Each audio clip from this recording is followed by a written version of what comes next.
So woman no cry, no woman no cry.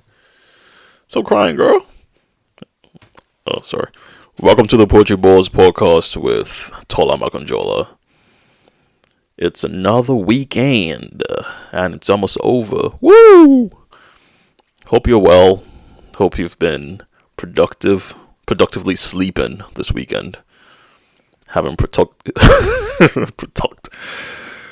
you've been having productive dreams. Hope you've been having productive strolls through the park. Hope you've been productively. What's wrong with me? Productively doing nothing. Ha ha ha. So my generation. I want to talk about us. I don't want to talk about us. I just want to talk about what's afflicting us. I don't know if that's the same thing, but I've observed through my binoculars, my telescope, my microscope. I have observed that being self-conscious makes you stupid, literally. No, seriously. I feel being self-conscious makes you literally stupid, and I've been in that situation multiple times over the last few. I don't know. But the thing about being self-conscious is that I'm not sure you can help it. I think you can with practice. I think if you speak in public often enough and you put in positions that challenge you, then you're forced to pull out of yourself and face that problem or that challenge. And it makes you less stupid. And by stupid, I don't mean that necessarily in a negative way. It's just that literally I feel that when you're subconscious, you can't articulate yourself well. You can't think things through properly. Your mind sounds jumbled up when you open your fat gob. You open your trap. So I do believe that. Observably, I've observed myself in the mirror, and I've gone, oh my god, I'm talking shit. Although not all shit talking is created the same. Like, for instance, when I talk shit on the podcast, I hope it comes across as entertaining or at least tolerable, as opposed to me blabbing away and people switching off because it's like, oh my god, he sounds self-conscious. Ain't nobody self-conscious around here. I don't know why I did that. So, yeah. I mean, my generation, we have a lot of problems. And it's not because it's because we take selfies. I mean, that's so self-centered. It's unbelievable. It's such a stupid thing to do. We take selfies. We still do, by the way. It's actually a formality when you're with a group of friends that you take a selfie because you're too nervous to ask someone else to take a photo for you and your group. So like, alright, let's just do it ourselves. Who's the guy with the longest arm? Me. I'm literally the selfie stick. I'm the selfie stick. Tola, you have the longest arms. Take the photo. All right. You take such good photos. Oh shit. Yeah. I mean, my generation have a lot of issues. We take selfies. We expect people to like us. I find that so weird. And that's through social media. You post something, whatever, video of you twerking. For some reason, you post a photo of yourself crying about your breakup. No one gives a shit. You post a photo of your meal that looks undercooked. I ain't gonna eat that. And we protest things that don't need to be protested. We complain. We overconsume. we have no we have no values. So you wonder why we're self-conscious, and a lot of my generation don't drive, and driving requires optimal focus, right? You don't want to kill somebody, so a lot of my generation we don't drive because I mean I drive because I'm not that guy. I'm just kidding. I do drive, but it took a while for me to actually get out of myself to do that, and that's another story entirely. But I feel my generation, a lot of people in my generation have accepted that they're never going to drive, and they mask it up by, oh, I'm too busy, some excuse. You can always see through it. It's like, why don't you want to drive? It's like freedom, ultimate freedom, you know. But yeah, that's my generation. Self-conscious and broken. I don't know what the next generation is going to be like. I think I'm already starting to see signs of optimal dysfunction.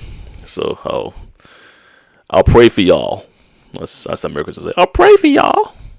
Thoughts and prayers.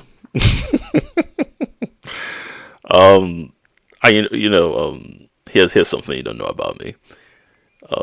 I tie my shoelaces like a 3-year-old. That's I realized that I was walking through the street, just strolling, minding my business like a jolly good fellow, being black and non-threatening. It's always a challenge. Oh no, he's tall, he's black, he's gonna rob me. He's gonna murder me. Oh, why? Why am I doing this? I don't know. But yeah, walking through the street, and I noticed that my shoelaces were untied. First of all, my shoelaces should not be untied as a grown man walking through the street. Even by accident. It just looks like you left the house without thinking. Anyway, I just noticed and I'm irritated. So I kind of go to the side of the road, to the side of the curb, and I tie my shoelaces. As I am tying my shoelaces, I realize that I'm using a technique that my younger sister taught me when we were kids. Right, I think I was 5 and she was 3. She's very smart. Clearly, fun to teach her older brother how to tie his shoelaces. But anyway, she knew how to tie his shoelaces, and she had a technique that she used. But she's advanced to another technique, so I think she's like an expert shoelace tire. I don't know what that means, but she doesn't tie her shoelaces the way she taught me to tie my shoelaces. She taught me to tie my shoelaces like a 3-year-old, because that's what she was. And I've been tying my shoelaces like that ever since. I'm not kidding. Like, that's how I tie my shoelaces. And it's no surprise that it kind of gets undone once in a while, because it's just not the optimal tie. Japanese, whoa. So I don't know what to do about that. I think there's too much going on in life for me to adopt a new method of tying. We should have done that when I was a lot younger, but what are you gonna do? Shoelaces. Yeah. So what I do is I just tuck them in the side of my shoe. Like what I do is I tie the shoelaces like a 3-year-old, and then I tuck each side of it. That 2 bows. You get 2 bows like a little pretty girl, and then you tuck the 2 sides into each side of the shoe, and then you just look, and then you put what I do is I put my trousers over the shoe sometimes, just so I look reasonably presentable. But yeah, that's something I live with every day. Again, my generation, we're screwed, man. We can't tie our shoelaces. Well, I can't. We can't give presentations particularly well. Speaking for me, it's I mean, look, you have good days and you have bad days. I mean, what are you gonna do, right? So, even my generation, we have some good days. Sometimes here's a good thing about my generation. My generation, we are very accommodating. of other races, I think. Yeah, I'll say we do that quite well because we all grew up together. So it's like, oh yeah, you're brown, you're purple, you're pink, you're blue. It's all good. I'll marry y'all because I don't see color. That's what we all say. In my generation, no one sees color, which is a good trait. I mean, color is very much a redundant means of classifying individuals. Considering all the crap we carry within, it's like you got to get to the crap within. You got to get to the rubbish within. As opposed to fixating on, oh, you're a little brown, you're too pale. Oh, it's like, what's that got to do with anything? What if that person who's pale is good at math, or that brown person is good at making dresses? You know, we've got to embrace everything. You know, we've got to embrace everyone, except for psychopaths and murderers. So yeah, my generation is optimally screwed, but we have some good traits, just like every other generation before us and the ones to come. Although I can't see anything good in the ones to come, except for the probably very high intellect. I think they're all going to be like AI, hybrids. You know, these kids are brilliant. I'm not gonna lie.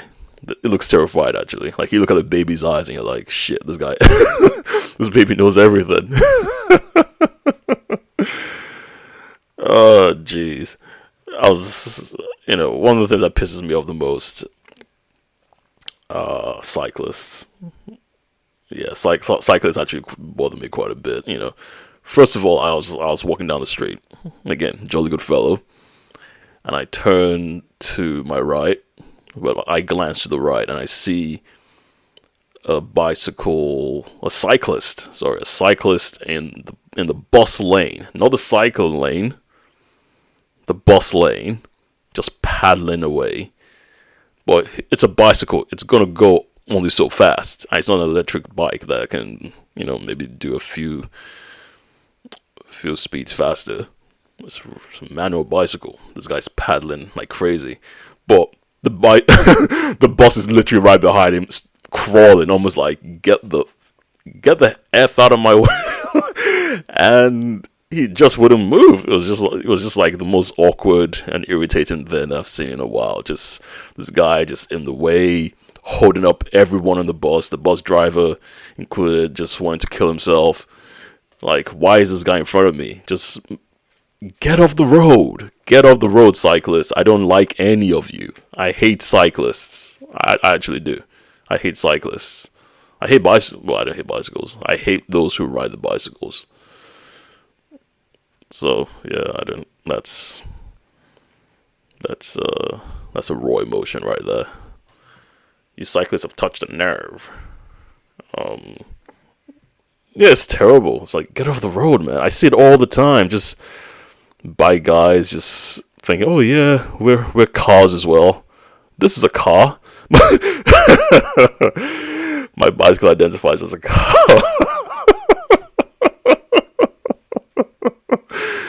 My bicycle identifies as a car.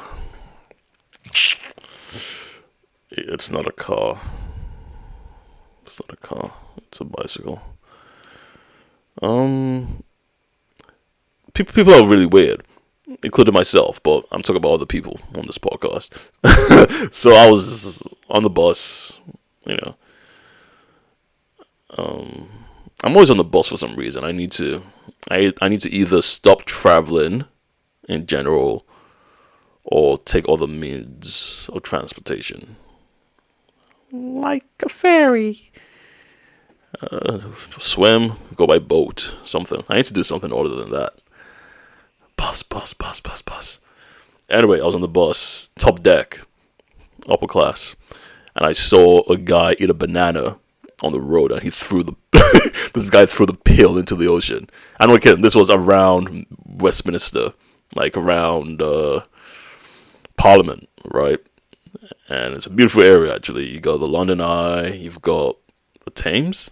There's the Thames. I don't know. There's a river that runs through Westminster. I don't know these things. The river that runs through that bit of the country of the city, between St Thomas Hospital and Westminster Abbey, and the house's apartment. Sorry. And this guy literally just tosses the bag. I think everyone, I think everyone held their breath when he did that. Like I don't think I was the only one. I think I just turned and I just saw this dude toss his banana peel into the river, and I could hear the lady behind me. I go, I was just like, oh shit. That's a weird response. Also very fitting.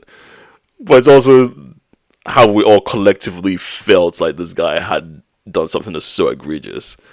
How are you just gonna eat a banana and throw the pill not like a like a sneaky toss, or or dropped it. I prefer if you had just dropped it on the street. It's like, oh, maybe it was an accident. You could have that delusional debate in your mind, but this guy literally flung it baseball style, almost like, this is my intent and I'm going to see it through. I was like, wow, this guy is something special. Oh geez, how you gonna do that, man? That's a crime. That's a crime. There's no way that's not a crime. I imagine would he have done that if there was a police officer nearby? He didn't seem to mind. I mean, he's near the houses of parliament. I mean, that's government. Imagine if the prime minister comes out, in his tight shorts. Oh God! Hey, don't do that. Oh, I don't know how he talks. Some piece of shit. Anyway, yeah, it's been an eventful week. Just a lot of work. I'm learning guitar. I mean, for what's I don't know what I'm sharing. I don't want to share more than that. I've been playing guitar. I've been learning guitar. Okay, I'll share. I've been learning guitar, and it's great. It's a good way to switch off. Because everything else is about, let me put it crudely, making money. Bettering yourself financially. In other words. Oh, I'm going to this networking event. Oh, I'm doing this piece of work for this client. I've got this meeting. I've got a... It's nice to just do something for once that does not involve that horse shit, treadmill shit. It's like, I sit there and I've got a guitar in my hand and I just feel like I'm in heaven. It's like, I'm not even doing this to be masterful. I'm just doing this to have fun. Of course, I want to get better, but there's no obligation to do so. Except, well, I want to learn this. I want to have fun doing it. I want to practice. I want to switch off. It's wonderful. So I recommend learning an instrument, learn a language. Just do something for yourself that's not attached to the economy. To economic growth, spiritual growth, mental health, wellness, and all that good stuff. Go for it, mate. Go for it. I recommend it. It's really good. I go on Thursdays, and good teacher. It's very, very rewarding, and like I said, you just switch off from the world and just do and play music. It's nothing better, really. Yeah, on that note, I can't think of anything else. Oh, here's something I want to share, right? And I think I'll probably share this in a TikTok video as well, because I've started doing TikTok. I write poems and I read them on TikTok, and I get some appreciation. Again, self-conscious, like, oh, did you like my poem? But that's kind of what I want to talk about, right? It's I write my poems the way Dylan wrote Highway 61. I bash away at my keyboard or whatever. I'm just like trying to conjure something that's that means something. I don't always succeed, but I think I should be rewarded for my efforts. No, that's not what it doesn't always turn out that way, but I think there should be a level of, what am I trying to say? Because it's not about the reward necessarily. It's about how you feel about what you're doing. You should feel good about what you're doing. Something like that. I don't know. But I do work to create something that I think might resonate well. Even if it's just a handful of people, it's like fantastic. And I, by and large, I achieved that. Don't get a lot of comments. Get a few, and they're usually positive. Which is good. It's a good thing. Take it with a pinch of salt. However, Tola, what are you trying to say? Okay, all right. So what I was trying to convey through that whole shit story or premise is that, look, I saw a video of Kylie Jenner shrugging her shoulders in a pseudo dance move, and she's probably got billions of views. She's got billions of views. She was on screen for like 2 or 3 seconds. She shrugged her shoulders in a weird dance move, and she's got billions of views. And most women, young girls on TikTok are like imitating the dance. They can't get enough of the dance. They can't stop watching the dance. And I go, if that is what you value, then I don't want your validation. And that's coming from the heart, right? Because I don't know what you want beyond this. If that's the bar, then I'm not going to play that game. I'm not going to do more. I'm going to do what I have to do for myself in terms of creating great work, what I consider to be great work. And if you don't like it, it's not because it's not good. It's because you value the other stuff, which has very little value, if any. So, to surmise, keep working hard on what you love. Plug away, and don't expect anything in that sense. I mean, if you have a day job, stick at it, keep going. Obviously, no one wants to do anything they love without being rewarded for it. But at the same time, in the world that we live in, it's not set up for it's not mostly set up for optimal effort. It's always the things that you think that are gonna be ignored that kind of gets elevated and what's the word? Amplified. That's the word. So if I write a poem that I think is fantastic and I get 6 likes, that's okay. That's okay. There's nothing I can do about that because that's not what the world values. It's okay, but I value it, and 6 other people seem to. It's okay. If Kylie Jenner shrugs her shoulders and farts and she gets 1 trillion views, that's what the world wants, and you can't do anything about it except focus on what you love and do it properly. Anyway, on that note, I hope you subscribe to the podcast if you haven't already. Hope I made you laugh. I laughed a lot on this, just talking shit. Peace and love. Catch you next time.